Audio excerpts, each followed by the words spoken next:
Well, for more, we're joined now from Kyiv by Veronika Velch, Director of Amnesty International in Ukraine. Veronika, thanks so much for being with us on the programme on what is another difficult day for people in Ukraine. Talk to us a little bit about the feeling there. Despite, the resilience, the optimism that we saw in that report, do you get the feeling that people are beginning to lose hope that this war is ever going to end? Well, thank you so much for having me and for talking about Ukraine another day. We stepped in the year number 5. It's painful to say, but it's a reality. And I know that probably the word of the year would be the resilience for Ukrainians. But I do not think that Ukrainians are losing hope. The matter of the fact that Russia wanted to take over the Kyiv and all the Ukraine in 3 days. And after 4 years of this big war, as we call it, and 11 years of the war that started by Russia, we are still here and we're an independent country. So we are paying the very high price, but we understand what we are paying for.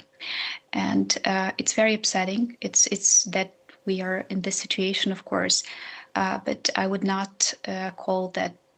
I would not ever say that Ukrainians are losing hope. Ukrainians are getting ready just to fight for as long as it's probably would be needed. And Amnesty highlights the fact that millions have been displaced since the war began. Countless families have been left homeless, not to mention all of those who've lost loved ones. Just talk to us a little bit about what life is like for Ukrainians, particularly as people have been dealing with such a tough winter there. It's been the hardest winter since the beginning of the big war, indeed. I am a mother of 2. I have 13 years old and 3 years old, and it's been a very hard time for all the parents, for all the kids, for all the elderly people, for Ukrainian, of course, military forces out here. And I would say that, we try to help those who need us the most. And I think one of the darkest nights of this winter, I made my own mantra that there are 6 Saturdays until spring. And, and you count down. And this is how you survive all this. You need some strict, idea how much longer you have to be in all this. And it's all your own very measurement. But of course, we have a lot of conversation about possible peace talks, and all the consequences of this is just to increase in the death toll this war takes on the civilians. The 2025 was the deadliest year and the most violent year that took the life of more than 2,500 of Ukrainians, and 12,000 of Ukrainians got injured. So for us, it's very important, to also to tell that story and to explain how it's hard for us to remain our presence here. But it's also very important to be on your own soil as long as you can have it. And at the beginning of your talk today, you said that Ukraine is not such a wealthy country, but I guess that we were thought, many things, that as long as you have peace, you are very wealthy. And unfortunately, at the moment we lost that peace, we felt how it's really hard for everyone. And unfortunately also for people there, Ukraine has been coming under an awful lot of pressure to accept Russia's territorial demands during these peace talks that are now in stalemate. On what terms do you think people there would be willing to accept a deal with Russia? We can be assured that Ukrainians really want peace. And, even there was talk about short break or this or that, but there's very little trust with the peace that will come without justice. I will give you an example.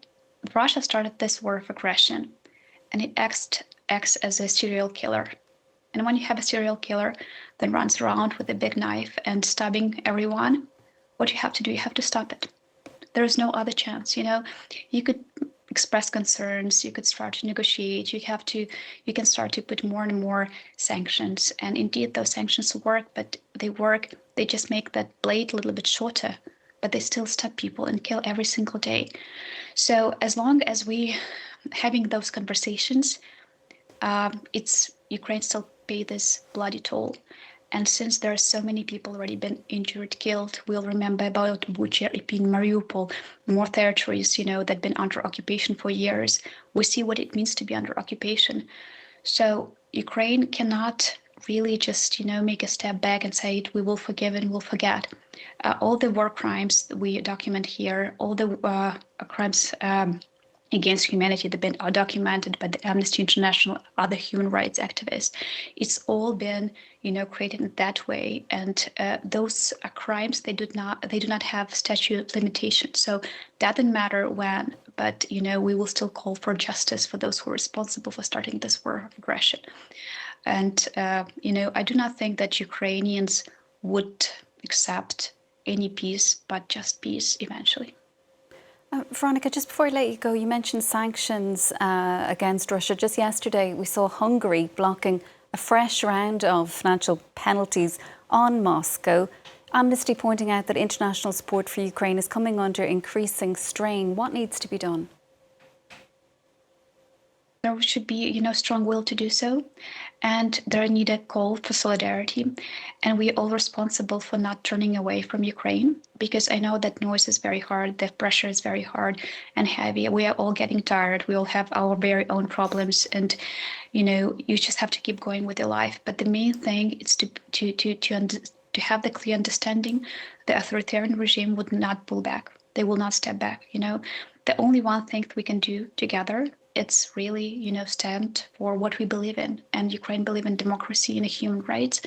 And we, that just to act together as a Europe, as a united world, and support and understand what we are doing this for. And we are doing this to protect, the most vulnerable people, the civilians, every single day.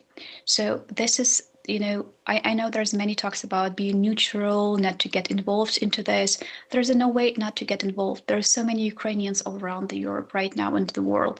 There are so many people, and I'm very grateful for everyone who is, accepted Ukrainians to their very own home and offered the support of all this year. So we already also connected in all this. And I think that everyone feels sort of threat, because you do not know how the situation might evolve eventually. So it's so much better to be, to have to demonstrate the solidarity, the resistance, and just keep helping Ukraine and stay with Ukraine. Veronika, we'll have to leave it there for now. Thanks so much, though, for your time on the programme. That is Veronika Velch, Director of Amnesty International in Ukraine, joining us live there from Kyiv.